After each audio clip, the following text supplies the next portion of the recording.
সকলকে জয় যিশু। শুভ সকাল বন্ধুরা।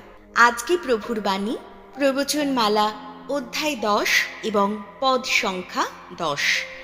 যে চোখ টিপে জল ভরায় ইশারা জানায়, সে তো ডেকে আনে অন্যের দুর্ভোগ। আর নির্বোধ রসনার মানুষ তো শেষকালে ধ্বংসই হয়।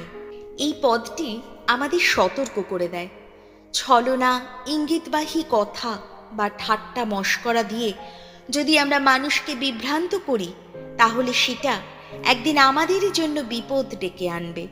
চোখ টিপে সংকেত দেওয়া মানে লুকিয়ে অন্য কিছু বোঝানো, যেমন কটাক্ষ, ষড়যন্ত্র, পিছনে কথা বলা, বাইরে ভালো ব্যবহার কিন্তু ভিতরে খারাপ ইচ্ছে। এই দ্বিচারিতা ঈশ্বর কিন্তু পছন্দ করেন না।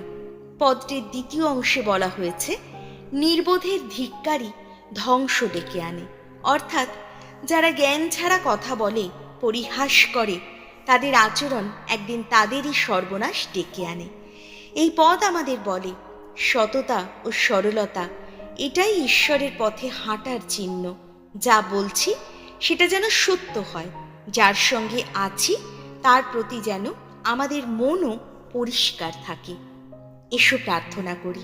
হে প্রভু, তুমি আমার চোখ, মুখ, মন সব কিছু পবিত্র করো। আমি যেন কখনো কাউকে আঘাত না করি ঠাট্টা বা ইঙ্গিত দিয়ে। আমার জীবনকে তুমি সততা ও নম্রতায় পরিবর্তন করো।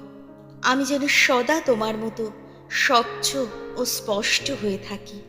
এই সকল প্রার্থনা করি আমাদের প্রভু যীশু খ্রিস্টের নামে। আমেন।